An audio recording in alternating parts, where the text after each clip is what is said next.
Exemplo do Bukele.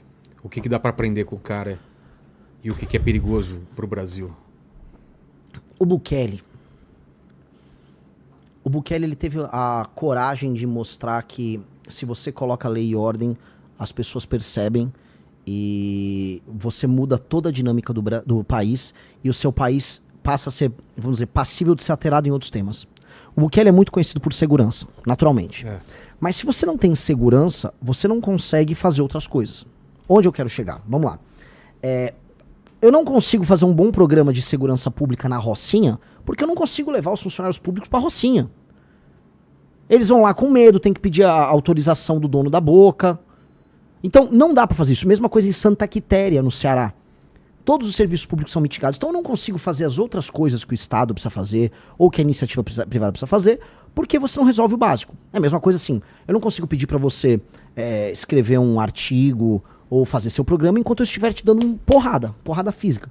Você vai ter que me quebrar de porrada pra você ficar calmo, tomar um banho e falar, agora eu vou trabalhar. Ou seja, lei e ordem, assim como comida, vem antes de tudo. Então o Bukele falou, primeiro lei e ordem. Vamos resolver lei e ordem? Vamos. Agora vamos resolver todo o resto. Com lei e ordem você resolve a economia. Com lei e ordem você resolve a educação. Mas aqui você faria a mesma coisa? Precisa. Logo no começo. O presidente da República ele tem que fazer um marco. Eu vou colocar lei e ordem no meu país. Meu país vai ter lei e ordem, muita. E por que ninguém fez até isso? Porque não davam valor e porque não tinha um projeto de Brasil. Esse é um grande problema. O Bukele tinha um projeto para El Salvador. Ele vislumbrava, se eu arrumar a lei, se eu destruir as gangues aqui, aí eu vou poder tentar transformar El Salvador num hub para eu trazer grandes empresas. Aí a Google foi para lá, a China investiu em biblioteca, ele tá trazer empresas de cripto para lá e tá tendo sucesso nisso. Agora, o que ninguém fala do Bukele, o sistema de saúde, um modelo envolvendo inteligência artificial, um aplicativo que ele criou, se eu não me engano, junto com a Google, para integrar o atendimento para as pessoas, é genial, é mais genial do que o modelo de segurança dele. Ninguém fala. Vai ficar os jornalistas, por exemplo, o Bukele é autoritário. Você conhece o sistema de saúde de El Salvador? Cara, se vê o sistema de saúde que ele está implementando lá, é genial. Por que ele fez isso? Porque ele conseguiu impor lei e ordem, e aí ele teve com isso espaço, não só de popularidade, mas, vamos dizer, espaço político num país que não tem mais gangues, para investir em saúde. Ele estava com uma política de fazer novas escolas, de impor lei e ordem e disciplina nas escolas, porque o Bukele, ele está estudando o caso de Singapura. O ídolo do Bukele, no fundo, é o Lee Kuan, lá de Singapura. E agora que eu citei o Lee Kuan, pode anotar que os outros presidenciáveis vão tudo me copiar, né? Que eles adoram copiar. Agora é pra falar de Singapura, eu vou falar do Lee Kuan. Lee Kuan, o modelo do... Ele tá mandando indireta pra alguém? Pô, nem é pra alguém, porque o Zema gosta de falar até nos termos. O Flávio copiou um slogan meu. Eu falava, Nordeste é solução. Porque eu falo, se a gente resolve... Você viu o que eu expliquei das prefeituras, toda a construção que eu fiz? O que eu explico é, se você muda o modelo de governança nos municípios e nos estados do Nordeste e gera atividade econômica, o Nordeste para de exportar pessoas humildes para viver de maneira indigna em outros estados, você melhora a qualidade da representação política, todos os estados começam a contribuir com a federação de maneira equilibrada. E aí fica dinheiro de São Paulo em São Paulo, para São Paulo investir em estrada, para Santa Catarina investir em estrada, entendeu? Você resolve a federação. Portanto, o Nordeste não é o problema. O Nordeste é a solução. Essa é a minha tese. Pô, tem artigos, tem tudo. A gente construiu livros sobre isso. O Flávio vai lá e como ele acha que, eu vou pegar votos no Nordeste, então o Nordeste é a solução. Vai pastar. E o Zema... Até minhas declarações, desde a ideia do direito penal do inimigo, quando falam de transformar o crime organizado em equilibrar, qualificar ele como grupo terrorista, que é a implementação do direito penal do inimigo. Até as minhas falas diretas, quando eu falo assim, marmanjo de 25 anos que tá recebendo Bolsa Família vai ter que trabalhar. O cara copia ipsis literis. Tem problema? Eu não acho problema. Eu acho que nem acho que é o Zema que copia, acho que ele tem uma equipe lá. O Zema é um cara bonzinho, não tem nada pessoal contra ele. Só que eu acho assim, entreguem mais, vocês podem mais. Vocês têm partidos políticos, Zema, Caiado, Flávio, com fundações multimilionárias. Bota a bosta da sua fundação, do partido pra trabalhar, contrate intelectuais e pague bem pessoas que pensam pra construir uma visão de mundo original. Vocês têm partido político pra quê?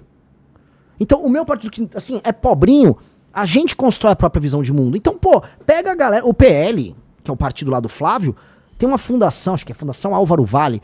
Em 4 anos, assim, se der, bobear deve dar centenas de milhões de dinheiro que esses caras têm à disposição. Aí ficam lá fazendo uns eventos nada a ver.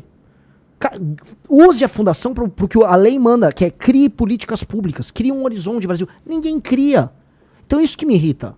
Porque eles têm oportunidade. Se quer copiar, se quer acha que o discurso funciona, copia, a gente já tá pautando, fico feliz. Só que, pô, e o teu partido, não tem ninguém? Construa um horizonte Brasil. E isso me irrita. Porque, assim, a gente tem que aqui assoviar e chupar cana. A gente não tem dinheiro, a gente tem que rodar o Brasil de carro, a gente não roda o Brasil de jatinho, a gente roda o Brasil de carro, a gente tem que trabalhar com militância, tem que construir as pré-candidaturas sem grana. Os caras já têm uma estrutura. Então, pô, use a estrutura pra fazer algo inspirador. Porque se for bom, vamos supor, se o Flávio Bolsonaro, que não vai vir nada de lá, mas se o Flávio Bolsonaro vier com algo inspirador, algo que é uma boa proposta, não, tá aqui. Pô, eu defendo também. Tem problema nenhum. Ideia boa tem que ser copiada. O ruim é copiar a ideia ruim. Agora, venham com as ideias, venham com os conceitos. O que aconteceu? O que o Kim passou Cara, hoje ou ontem? E sobre a audiência de custódia, o que você tem que falar? Cara, o Kim Kataguiri, ele... Como é que eu falo do cara? Eu tava ontem falando com ele por telefone.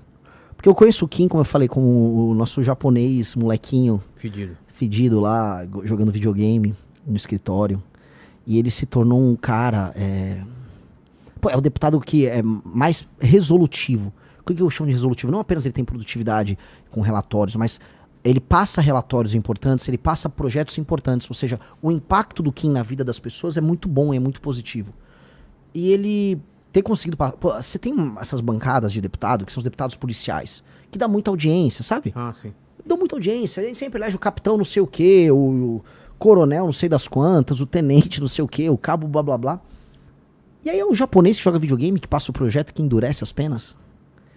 É o cara do videogame. E é o cara. Ele conseguiu agora? Porque ele imagino é bom que demais. ia ter muita resistência, né? No governo Lula. Imagina você passar um projeto Então, de segurança pública aumentando pena no governo Lula. É de olho na eleição, você acha? O governo Lula, obviamente, não gostaria de passar um projeto desses. Só que de olho na eleição, ele é obrigado a sancionar o projeto. Porque senão ia colar nele. Senão ia dar ruim. Ia falar, pô, você tá até no ano eleitoral defendendo o bandido? Mas o Lula vetou, inclusive, um trecho do projeto do Kim. Agora, todos os projetos que envolvem segurança, o governo do PT, ele tenta mitigar. Então, o Kim passou um projeto que ele é muito bom. Ele aumenta todas as penas para furto, roubo e receptação e também para crimes online. Até porque boa parte dos crimes do Brasil são cometidos na internet. Golpe contra idoso, o escândalo do INSS, em grande medida, é um grande esquema de golpe contra idoso. E você não tinha tipos penais que pegassem isso. Então, o que o Kim fez? Sabendo que ia haver uma sabotagem do Centrão, sabendo que haveria, vamos dizer, sabotagem de políticos à esquerda, ele conseguiu um projeto que aumentasse as penas por furto e roubo. Então, você aumenta a pena por furto e roubo, se for celular é agravante, se for a mão armada é agravante. Por quê? Aí entra a inteligência. Porque a maior parte dos assaltos são assaltos de celular no Brasil. As pessoas roubam carro, roubam casa, roubam carteira, mas o principal é o celular. Foi criada toda uma indústria para roubar celular aqui. Aqui você tem uma indústria. No centro de São Paulo, você tem, por exemplo, a máfia dos nigerianos que recebem esses celulares e aí vão mandar. Tem muita gente que vai falar, pô, hoje é verdade, eu já vi meu celular, depois o cara tem um iPhone, eu vi que ele tava lá, sei lá, na Nigéria, sabe? Por quê? Porque isso acontece. Outros vão pro Paraguai. Então você construiu uma indústria. O menino que rouba o celular, ele já tá com aquele celular vendido. Ele já sabe para onde o celular vai. Então, esta lógica, que é por isso que o que inclui a receptação, essa lógica envolve um mercado sobre celulares. E isso ele ajudou a quebrar, porque agora que a pessoa é pega, o cara roubou um celular à mão armada, que é a maior parte dos casos de assalto no Brasil, que é o que mais aflige os brasileiros com segurança, esse cara vai preso. O policial não vai se sentir um inútil pegando o cara, levando pra delegacia e o delegado soltando. Porque, roubo à mão armada, com algum grau de violência, de um celular. O cara vai preso. Então, teve muita inteligência, teve um trabalho, teve perseverança, teve encheção de saco. Ele ficou enchendo o saco do Alcolumbre, ele ficou ligando pra senadores, ficou pressionando, e aí até que o Alcolumbre botou pra pautar no Senado e passou. Tinha passado já na Câmara, aí pautou, e aí foi pra sanção do Lula. Aí o que o Lula fez? Ele tirou um dos elementos, que aumentava também pena, mas ele sancionou. Aí ele sancionou e correu. Lula agora aumenta penas. Ele não aumentou, o PT não contribuiu em absolutamente nada pro projeto. E a Globo, inclusive, tirou o Kim. Ela falou, não, o governo aprova a lei. O governo não aprovou nada. O PT ficou tentando mitigar o projeto na Câmara e no Senado. O Lula que agora quer tentar tirar uma lasquinha desse assunto. Então, Pouco importa, assim, as pessoas que importam, elas sabem que é o projeto do Kim, a autoria do projeto do Kim. E esse cara é sensacional, cara. Esse cara tinha que ser multiplicado. Né? Por que todo policial, todo especialista em segurança pública vem aqui e reclama da audiência de custódia? Porque é um desses elementos, vamos dizer, mitigadores da aplicação da pena. Aí o cara leva, aí você tem audiência de custódia, você vai pegar um juiz que vai ser leniente, que não vai fazer a aplicação imediata da pena de prisão. Muitos falam, não, solta por esse motivo ou outro. E aí isso faz com que muitas pessoas que são reincidentes retornem pra rua e continuem cometendo crime. E aí você vai perpetuando um ciclo de impunidade. A gente precisa entender, assim, as pessoas que estão assistindo, a maior parte das pessoas que cometem crimes cometem de maneira reincidente. Não é que é aleatório. O Renan saiu, hoje eu vou roubar um celular. Não, são as mesmas pessoas. Você tem que entender, são as mesmas pessoas. E é isso, assim, Vilela, eu te falo. O cara é reincidente. Porque pra você ser bom em tudo na vida, você faz repetição. Você tá, acho que você tá no seu podcast mais de 2.000, 1835, né? Fora os especiais, dá mais de 2.000 episódios. Então você tem mais de 2.000 episódios. Então você ficou bom. É repetição. É repetição. Um ladrão também é repetição. Tá me comparando a um criminoso que rouba celular. Você entendeu, né, Aline? Aos pouquinhos foi chegando, que rouba né? celular é tão bom quanto eu, porque pela repetição, assim como eu faço muito podcast, ele rouba muito celular. Entendi, Renan. Por isso que o Lenny já vai me punir no final. Exato. Já peguei mas mais eu entendi. O cara... Você vai ver a ficha do cara, o cara já foi preso ou foi pego, sei lá, 20, 30 vezes. Isso porque foi pego em algumas vezes, né? Exato. E aí tenta imaginar o policial que correu atrás dele, que pegou o cara, que tá na rua, correndo ele próprio risco de vida, que depois, se ele mata o cara, não tem uma assistência jurídica por parte da polícia, que vai responder um processo, que vai ter um promotor, às vezes um canalha de um promotor, querendo prender o policial, falando, teve excesso de força. Aí esse cara, tudo passando na cabeça dele, enquanto ele ganha um salário porcaria, pra ele pegar aquele vagabundo e saber que o vagabundo vai ser solto logo em seguida. E ele ainda vai tomar um chá de cadeira na delegacia.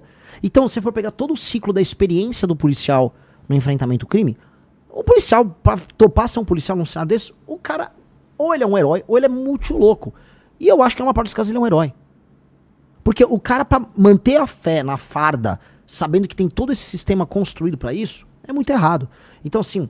Tanto a audiência de custódia, o juiz de garantia, são todos instrumentos criados para manter o criminoso na rua. E o criminoso é sempre o mesmo porque ele é reincidente. O que a gente precisa fazer? Quando o cara é reincidente, aumentar bizarramente as penas. O cara entendeu assim, cara, se eu for pego pela segunda vez, eu vou ter, sabe, por um crime violento com a mão armada, mais de 35 anos de pena, 40 anos de pena, ele perdeu a vida dele foi desperdiçada. Ele tem que entender isso. E aí a gente tem que aumentar o policiamento, de modo a ele ter certeza de que não haverá impunidade. Ele tendo certeza que não haverá impunidade, ele faz um cálculo econômico, porque por mais que ele seja canalha, ele não é um imbecil completo. Dito isso, Vilela, falo aqui, porque não existe solução mágica. Mesmo em países desenvolvidos, Estados Unidos é um exemplo, que tem penas altas, o cara consegue ser um imbecil a ponto de saber que ele vai destruir a vida dele, mas ele vai lá e comete o crime. E aí ele vai ter que ir pra cadeia e vai ficar muito tempo na cadeia. E não vai dar pra ficar a moça dos direitos humanos, não, mas olha só, ele tá muito tempo... Ele optou! Se ele pegou uma arma, botou na cabeça de alguém e fez o seguinte julgamento: olha, você vive ou morre, dependendo da minha vontade. Este cara é um juiz da vida de outra pessoa. A gente nunca se toca, porque a gente, novamente, recapitulando o que eu falei no começo, a gente naturaliza o absurdo. O Brasil é o país da naturalização do absurdo. O Brasil é um país que fala, veja só, ele só apontou a arma pra você, ele não bateu em você, ele não deu um tiro no teu pé. Vamos ver como isso é um absurdo tremendo, né? E ele vai na audiência de custódia e solta, ele não matou ninguém. Olha, o bandido, pô, sai dessa. Como a gente vê, tem vídeos de audiência de custódia de juiz ou juíza. Olha só, você de novo aqui. É porque ele nunca teve uma arma apontada pra cara dele. Exato. Também, né? Quando o cara se coloca numa posição de poder em que você vive ou morre, dependendo da vontade dele, às vezes o cara tá louco de alguma droga, às vezes o cara tá... Às vezes é um moleque, um menor de idade. Toda a tua vida, todos os teus sonhos, todos os seus amigos, a sua mãe, o que o seu pai sonhou sobre você... Tudo aquilo tá na mão daquele cara. Aquele cara tava decidindo ali, vou matar ou não você. Este cara, só de se colocar nessa posição, que é uma posição de juiz da tua vida, este cara, na minha visão, não pode sair da cadeia. Você se tornar o juiz da vida de outra pessoa, que é o assalto à mão armada, você tem que ser muito punido. Você tem que ser punido, assim, da maneira mais pesada possível. Porque ser um juiz da vida alheia e se colocar numa posição de deliberar se alguém vive ou morre, é uma das coisas mais autoritárias que existem. É de um autoritarismo, a ideia de que sua vida vale um celular e que se você não entregar, ou se você tremer a mão, o celular cair no chão e ele desconfia, ele dá um tiro em você. E a gente não se toca. Isso é muito absurdo. Países como, os Estados Unidos entendem isso. Puxou a arma, tá cometendo, você vai ficar muito tempo preso. A gente aqui, na audiência de custódia, mas não levou a óbito ninguém, ele nem atirou. Imagina, ter uma arma fria, usou essa arma fria pra assaltar alguém, cara, pra mim, se o policial viu, é tiro na cabeça, tem que matar. O cara tá se colocando nessa posição, ponto. Se ele se entregou, é muito tempo de cadeia. E ponto. E a gente tem que entender, porque, novamente, esse raciocínio que eu fiz com você, as pessoas não fazem. Que é a ideia da naturalização. Quando você fala de Bukele, quando você fala do prendeu, matou, a esquerda te coloca como direita, de extrema direita.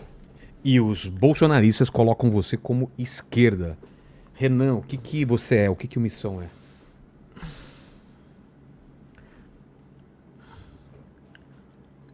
Sem falar de outros, né, termos fascista e tudo mais, né? Essa é uma pergunta que ela se torna cada vez mais difícil, porque eu tento sempre ser muito honesto e na resposta que eu quero dar. Ser meramente de direita para boa parte dos brasileiros significa gostar do Bolsonaro. E aí, mesmo tendo propostas muito mais enfáticas e muito mais duras do que, por exemplo, a dos candidatos de direita, como o Flávio, eles vão falar que eu sou esquerda porque eu não sou puxa-saco do sobrenome dele. O esquerdista, veja, eles faziam caricaturas nos anos 90 falando que o Alckmin era nazista. Sim. Tem caricaturas, assim, se o Lênin quiser encontrar, vai ter meme na internet, caricaturas do Latuf, do Alckmin andando com braçadeira nazista. Pra eles, qualquer um que discorda um pouquinho vira fascista, vira nazista. Então, é um tipo de ataque que não conta. O do bolsonarismo é um ataque que faz parte da ideia de que eles definem se você é ou não um inimigo. Olha, se você não tá com o Bolsonaro, você é inimigo, então você é um comunista. Isso é vazio. Então, se você estuda as nossas propostas, a ideia de lei e ordem, você vai falar que nós somos um grupo à direita. Ponto. É um grupo à direita. Qualquer classificação clássica, qualquer literatura, se eu botar um professor sério de ciências políticas para estudar, ele vai falar, isso aqui é um grupo de direita. Beleza. Entretanto, a gente tem uma coisa aí, uma característica nossa, minha, do Kim, de todo o time. Nós somos criativos e nós procuramos soluções fora da caixa. Por exemplo, aquilo que eu falei pra você no começo do programa sobre os prefeitos nos interiores do Brasil. Isso é um problema de esquerda ou de direita? Não dá pra saber, eu não sei. Eu não sei se é um problema de esquerda ou de direita, é um problema. E qual a solução que eu tenho que trazer? Uma solução de esquerda ou de direita? Os problemas não são de esquerda e direita. A solução talvez passe por um pensamento, uma ideologia. Exato. Então, a solução que eu trouxe é uma solução que você vai encontrar alguns paralelos no Japão, outros na Inglaterra, Itália, e outros muito na China. Eu não tô ligando se a China é comunista, se o Japão é capitalista. Eu não tô ligando. Aí eu quero trazer a melhor proposta possível. E eu vou olhar com generosidade. Eu quero olhar a experiência chinesa de maneira generosa. Eu quero olhar o que Israel faz com startups de maneira generosa. Vou tomar nota. Eu vou olhar Botsuana. Botsuana tá ultrapassando o Brasil. Renda per capita, um monte de coisa. Pô, vou aprender com Botsuana. Vou aprender com Ruanda. Eu acho que é Kigali. Me corrijam aí. Acho que é Kigali a capital da Ruanda. Kigali tem programas de limpeza pública. Uma cidade mais bem cuidada do que as nossas. Kigali, os caras estão passando por guerra e tudo mais. Então eu vou aprender. Eu tô tomando aula aqui com os caras. Eu quero aprender com todo mundo e não importa se tem cor de esquerda ou cor de direita. Eu acho isso uma discussão idiota. Agora, em princípios valorativos, eu acredito no direito à vida, acredito em lei e ordem, acredito em direito de propriedade. Acho que o motor que induz a criação humana e a capacidade humana de se organizar e gerar riqueza é o indivíduo e é a organização, vamos dizer, privada entre indivíduos. Mas não nego a capacidade que o Estado tem de juntar as forças produtivas para a gente poder acelerar esse processo. Então, sendo essa pessoa, sim, dá para colocar que eu sou de direita, mas eu e o nosso time somos um grupo que imagina soluções e estuda essas soluções sem se preocupar com rótulos. Quem que é extrema-direita? Eu nem sei definir o que é extrema-direita. O que é extrema-direita? É um grupo, sei lá... hiper racista de algum país? Eu não sei colocar o que é um extremista de direita. Eu volto a colocar. Aqui eu sou qualificado pela esquerda por ser de extrema direita, porque eu não sou petista, porque eu simplesmente não defendo o Lula. Eu não sei qual é a classificação. Muitas classificações vão levar, por exemplo, o Putin a ser colocado como extrema direita. Muita gente na Europa fala que o Putin é de extrema direita. Agora o Putin é aliado do Lula. Aí ele vira um soberanista. Entendeu? Aí é uma soberania. Aí tá tudo bem. Então são esses critérios que eles são meio vagos. Eu não me guio por eles, eu acho isso perda de tempo.